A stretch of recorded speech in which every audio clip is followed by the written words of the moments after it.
Հայաստանի երկրորդ նախագահ Ռոբերտ Քոչարյանը հարց է տվել արհեստական բանականությանը։ Արդյոք առանց քրեական գործի մարդը կարող է մեղադրյալ լինել։ Արհեստական բանականությունը կատարվող անհեթեթության նախադեպեր չի գտել։ Այս մասին հայտարարել է նախկին նախագահը հակասահմանադրական ճանաչված հոդվածով իր դատական նիստի ժամանակ։ Դատարանների վրա պլան է դրվել, արձանագրել է Քոչարյանը։ Ոչ ոք չի կարող պլանավորել, օրենքն է սահմանում ավարտվածը, նկատել է Քոչարյանը եւ նշել, որ առաջին անգամ են դատարանում նման շրջաբերականի մասին լսում, ինչը ավելի շատ զարմացնում է, եւ լսում են, որ դատարանները դրանով են առաջնորդվում։ Դատավորը շտապել է հավաստիացնել, որ չի առաջնորդվում շրջաբերականով, միայն ողջամիտ ժամկետով եւ արդյունավետությամբ է նիստը վարում։ Բայց այն ժամանակ եւ միջոցներ է խլում արձագանքել են նիստի դահլիճից։ Այդ պահին դատավորն առաջարկել է շաբաթական ոչ թե 3 անգամ, այլ 1 անգամ նիստ նշանակել, բայց ամբողջ օրով անցկացնելու տարբերակով։ Շատ երկար աշխատելուց հետո, ամբողջ այդ big data մշակելուց հետո, ինձ ասել են սա աբսուրդ է, սա անհնար է, եւ չկա աշխարհում որևէ մեկ երկիր, որտեղ դա հնարավոր է։ Ամենան դեպս եղած այս data-ի մեջ այդպիսի օրինակ հայաստական բանականությունը չի գտել։ Ես ասին լավ պատմական իմաստով է, հիմա կարող է դա եղել օրինակ 50 տարի առաջ, 60, 70 վերջի 100 տարվա ընթացքում այդպիսի օրինակ չի հայտնաբերել։ Հասկանում հիմա եթե մենք ողջամտության բան ուշադրենք, այս դատական նիստը չպիտի գա։ Ես դեռ գալիս եմ, որովհետև հասկացա, որ ոնց որ չես գալիս ասում եք ուսապում, բայց ես գալիս եմ ամիշա բարիքան դրսևորելով, բայց ներքին համոզմունքս, իմ ներքին համոզմունքը, որ ինչ անում ենք աբսուրդի մեջ։ Նշել է Քոչարյանը եւ խնդրել դատավորին, եթե արհեստական բանականությունը սխալվում է, նման օրինակ բերել։ ՍԴ որոշումից հետո շարունակվում է նախագահ Քոչարյանի դատավարությունը մարտի 1-ի գործով։ Աղմկահարույց գործով անցնող անձանց նկատմամբ քրեական հետապնդումը դադարեցվել է։ Հակասահմանադրականը ճանաչվել մեղադրանքի հոդվածը։ Որոշումը բողոքարկվել է։ Գործն անցնում է հակակոռուպցիոն դատարանում, որը քննում է նոր մեղադրանք առաջադրելու մասին մեղադրող կողմի միջնորդությունը։ ՀՀ քննչական կոմիտեի նախագահ Արթուր Պողոսյանը ստորագրել է հրաման, որով Արդարադատության երկրորդ դասի խորհրդական Սևակ Խաչատուրյանը նշանակվել է Հայաստանի Հանրապետության քննչական կոմիտեի Արմավիրի մարզային քննչական վարչության պետ, ազատվելով Հայաստանի Հանրապետության քննչական կոմիտեի հատկապես կարևոր գործերի քննության գլխավոր վարչության մարդու դեմ ուղղված հանցագործությունների քննության վարչության պետի տեղակալի պաշտոնից։ Այս մասին հայտնել է Հայաստանի Հանրապետության քննչական կոմիտեն։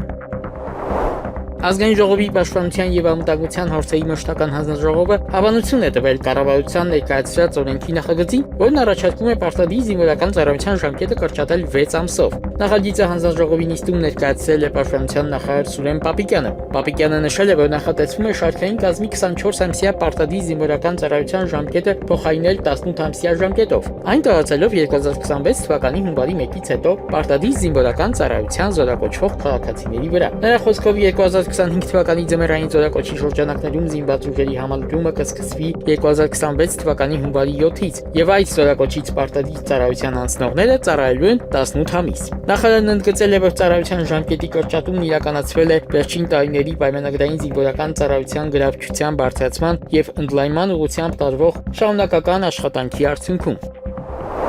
ԱՄՆ-ն կարող է արգելել Եվրամիության երկրների ներկայացուցիչներին մասնակցել Ուկրաինայի հակամարտության խաղաղ կարգավորման շուրջ բանակցություններին, հաղորդում է CNN-ը հողմանելով անանուն արևմտյան դիվանագետի։ Դիվանագետի խոսքով եվրոպացի առաջնորդները վախենում են, որ ԱՄՆ-ն կարող է արգելել նրանց մասնակցել վրանային բանակցությունների։ Նախագահ Դոնալդ Թրամփի առաջարկած խաղաղության պլանում փոփոխություններ կատարելու ԵՄ փորձերի պատճառով։ Նախկինում Washington Post-ը հայտնել էր, որ ԵՄ առաջնորդները պատրաստել են իրենց պատասխանը Ուկրաինայում հակամարտության կարգավորման ԱՄՆ պլանին, որը ի թիվս այլ բաների առաջարկում է որևէ սահմանափակում չկիրառել Ուկրաինայի զինված ուժերի նկատմամբ եւ հրադադարից հետո լուծել տարածքային վեճերը։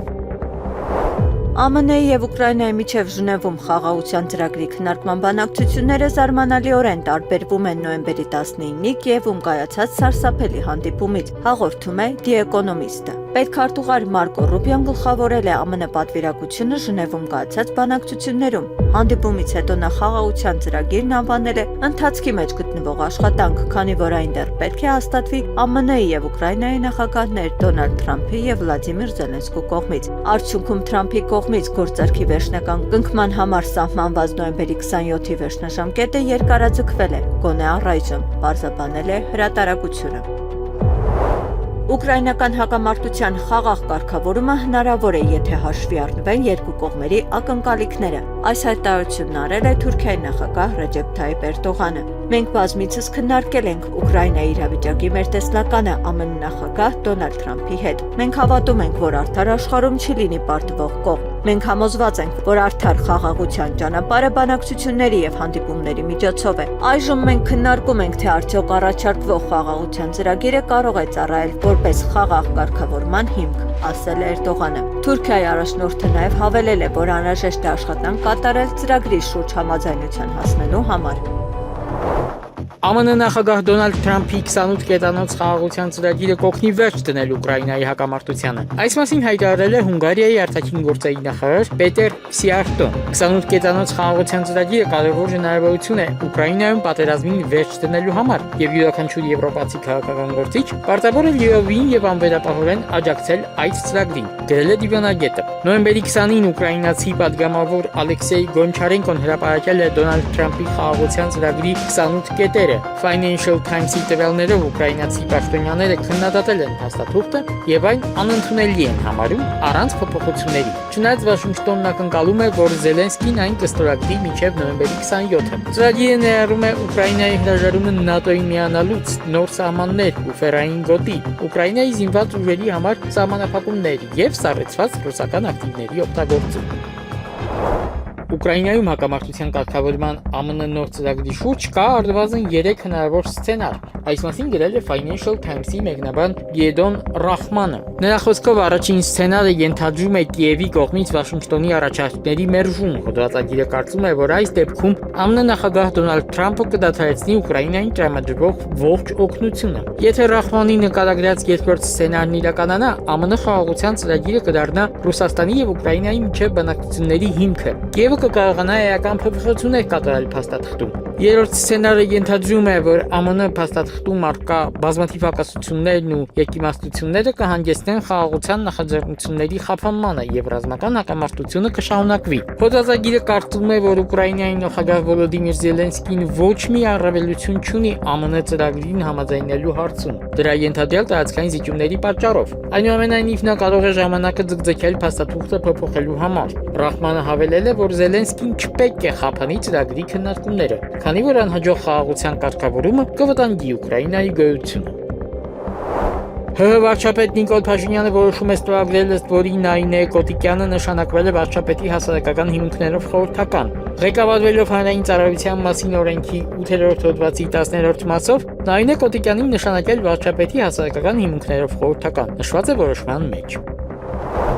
Նոյեմբերի 23-ին տեղական ժամանակով ժամը 17:35-ին, Գրինվիչի ժամանակով ժամը 13:35-ին ՀՀ-ՆԳՆ սեյսմիկ պաշտպանության տարածքային ծառայության սեյսմոլոգիական ցանցի կողմից գրանցվել է Կարնի գյուղից 4 կիլոմետր հյուսիս-արևելք, օջախի 10 կիլոմետր խորությամբ 1.2 մագնիտուդով երկրաշարժ։ Էպիկենտրոնային գոտում ստորգետնյա ցնցման ուժգնությունը կազմել է 1-ից 2 բալ։ Երկրաշարժը գրանցվել է Կոտայքի մարզի Գառնի, Գողթ եւ Գեղարդ գյուղերում 1-2 բալ ուժգնությամբ։ ՀՀ պաշտպանության նախարար Սուրեն Պապիկյանը հնարավոր է համարում, որ քաղաքացիական պայմանագիր կուսակցության իշխանության օրոք Ադրբեջանի ենթակայության տակ անցած ՀՀ սուվերեն տարածքները վերադարձվեն։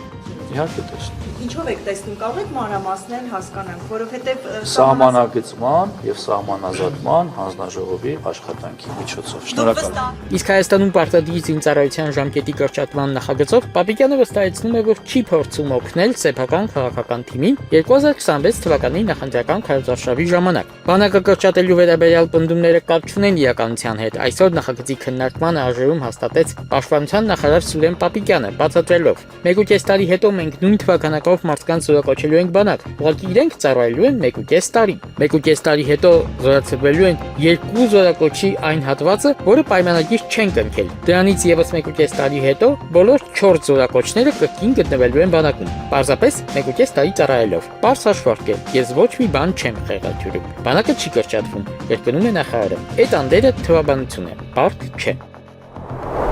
ՀՀ էկոնոմիկայի նախարար Գևորգ Պապոյանը հայտնել է, որ 2025 թվականի հոկտեմբերին արձանագրվել է աշխատատեղերի ռեկորդային ցուցանիշ 810,074 աշխատատեղ։ Նախորդ տարվա հոկտեմբերին այդ թիվը կազմել է 779,151։ Պապոյանը նշել է, որ այսպիսով մեկ տարում աշխատատեղերը ավելացել են 30,923-ով։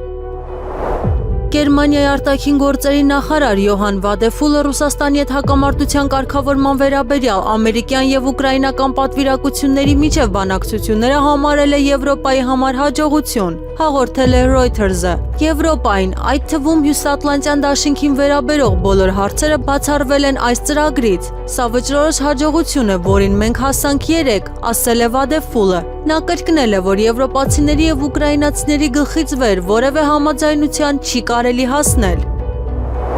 ԱՄՆ-ը սպառնում է ամբողջությամբ դադարեցնել Ուկրաինային տրամադրվող օգնությունը, հաղորդել է ամերիկյան ABC պարբերականը, հղում անելով ուկրաինացի պաշտոնյային։ Նշվում է, որ Վաշինգտոնը կդադարեցնի օգնություն տրամադրել, եթե Կիևը չհամաձայնվի առաջարկվող գործարքին։ Պաշտոնյայի խոսքով ամերիկյան օգնության դադարեցումը ներառում է զենիթային հրթիռների մատակարարումը, հետախուզական տվյալների փոխանակումը եւ զենքի մատակարարման եւ Միացյալ Նահանգների կողմից աջակցության հետ կապված այլ պարտավորություններ։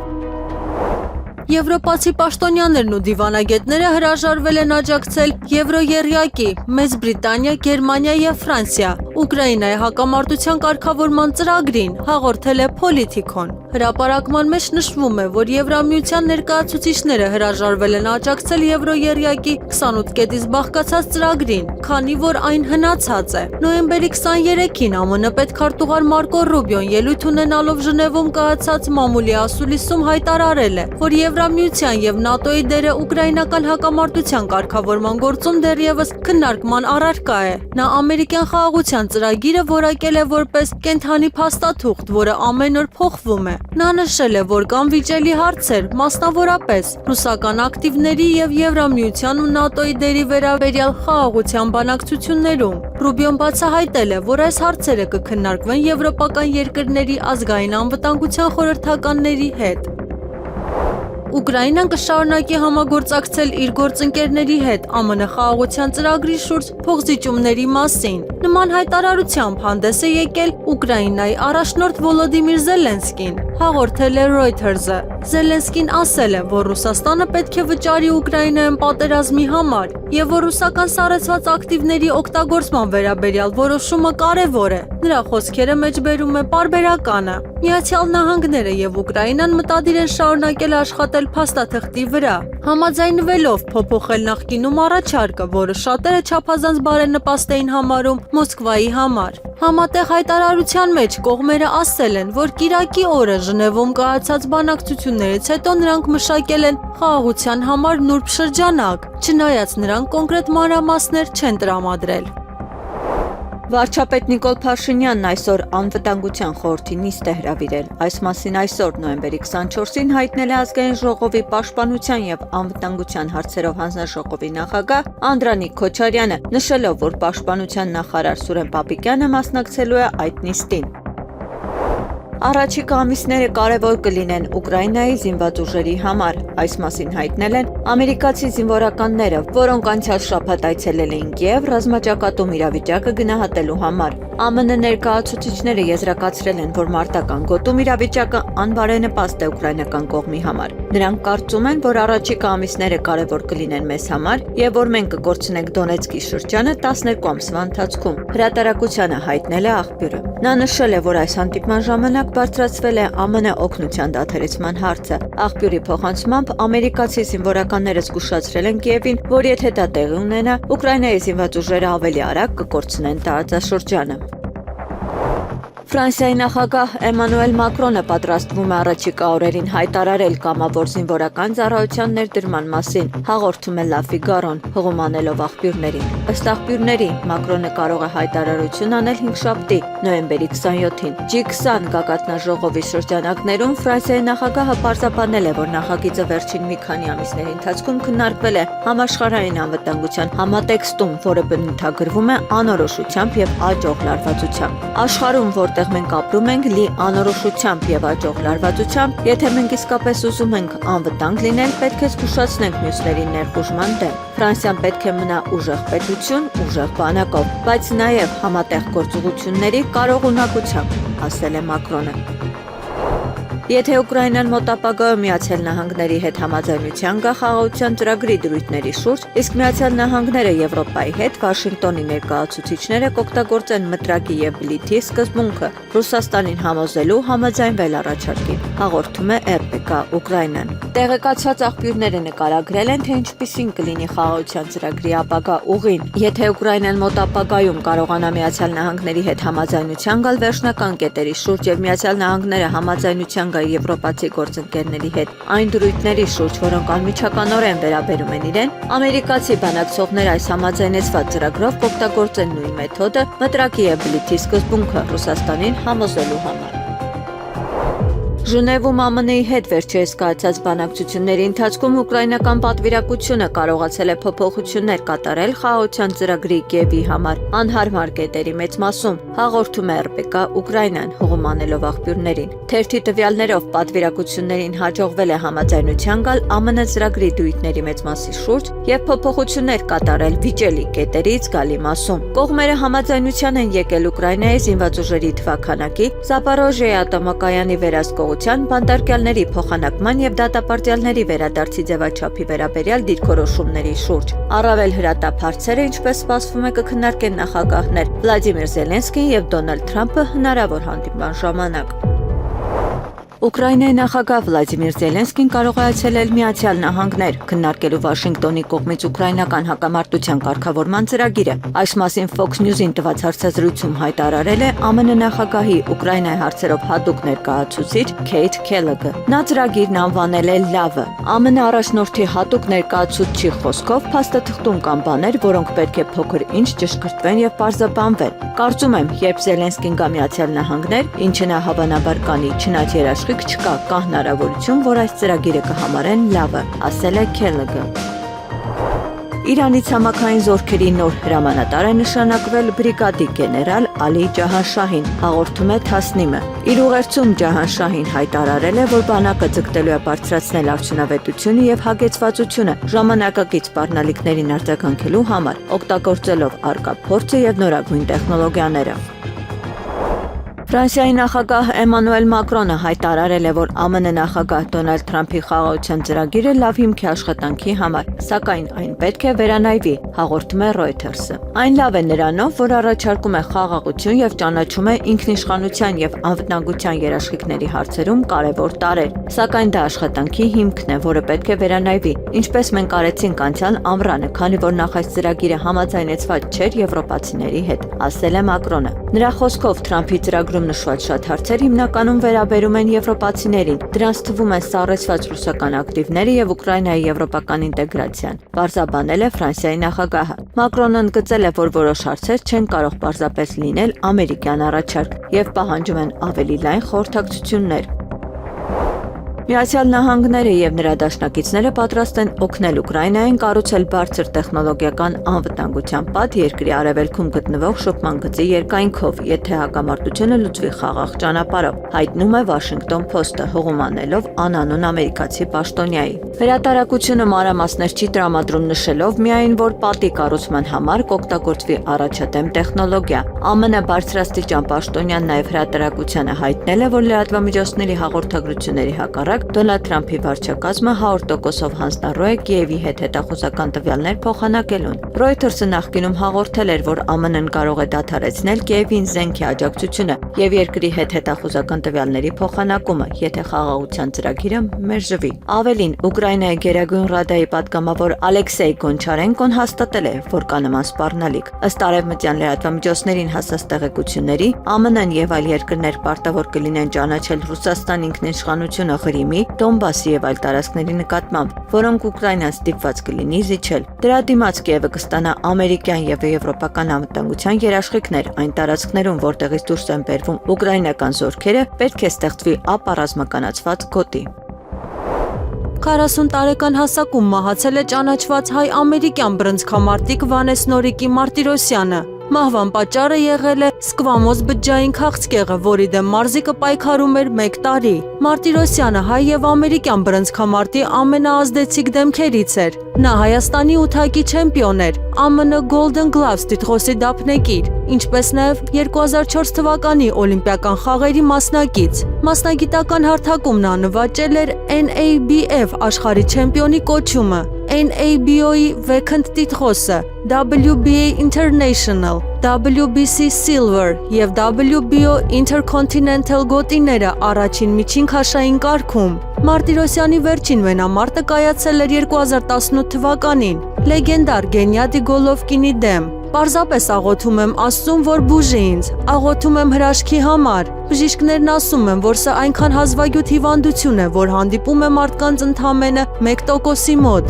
Գիտեք, եղբայրս մահացավ սրտի կաթվածից 40 տարեկանում։ Մայրս ու հայրս արդեն իրենց տեղն են ամրագրել նրա կողքին։ Նրանց ասացի, որ չեմ ուզում լինել հաջորդը, հայտնել է հայ-ամերիկյան բռնցքամարտիկ Վանես Նորեկի Մարտիրոսյանը։ Մահացել է լեգենդար խորհրդային ֆուտբոլիստ եւ մարզիչ Նիկիտա Սիմոնյանը։ Նիկիտա Սիմոնյանը հոկտեմբերի 12-ին նշել է ծննդյան 99-րդ տարեդարձը։ Օլիմպիական չեմպիոնի մահվան մասին հայտնել է Ռուսաստանի ֆուտբոլային վետերանների միության նախագահ Ալեքսանդր Միրզոյանը։ Նոյեմբերի 20-ին Նիկիտա Սիմոնյանը վատ ինքնազգացողության պատճառով հոսպիտալացվել էր։ Այսօր նա հեռացավ կյանքից, հայտնել է Միրզոյանը։ Նիկիտա Սիմոնյանը 1973-1974 թվականը գլխավորել է Երևանի Արարատը, որի հետ դարձել է ԽՍՀՄ չեմպիոն եւ գավաթակիր։ Նա Արարատում աշխատել է նաեւ 1984-1985 թվականներին։ Մոսկվայի Սպարտակի կազմում նա խաղացողի կարգավիճակում դարձել է ԽՍՀՄ քառակի չեմպիոն, գլխավոր մարզիչի դերում կրկնակի չեմպիոն։ Ես համատեղ զրույց եմ ունեցել Խորվաթիայի վարչապետ Անդրեյ Պլենկովիչի եւ Լյուքսեմբուրգի վարչապետ Լյուկ Ֆրիդենի հետ։ Այս մասին հայտնել է Ուկրաինայի ղեկավար Վոլոդիմիր Զելենսկին։ Շատ կարևոր է, որ այժմ գրեթե բոլոր եվրոպական երկրները ուշադիր հետևում են խաղաղության հասնելու գործընթացին եւ պատրաստ են ներգրավել։ Ես շնորհակալ եմ նրանց աջակցության համար։ Ես նրանց տեղեկացրեցի ամերիկյան առաջարկի շուրջ մեր դիվանագիտական աշխատանքի եւ Ժնևում կայացած հանդիպումների մասին։ Մենք հույս ունենք արդյունքի, որը կհարթի իրական եւ երկարատև խաղաղության ճանապարհը։ Մենք նաեւ պատրաստվում ենք կոալիցիա ձևաչափով շփումների։ Աշխատանքը պետք է լինի հնարավորինս առարկայական եւ մենք դա կապահովենք։ Ես շնորհակալ եմ յուրաքանչյուր առաջնորդի եւ բոլոր նրանց, ովքեր աջակցում են Ուկրաինային եւ մեր սկզբունքային դիրքորոշումներին։ Մենք աշխատում ենք ապահովել մեր երկրների միջև լիակատար համակարգում, հայտնել է նախագահը։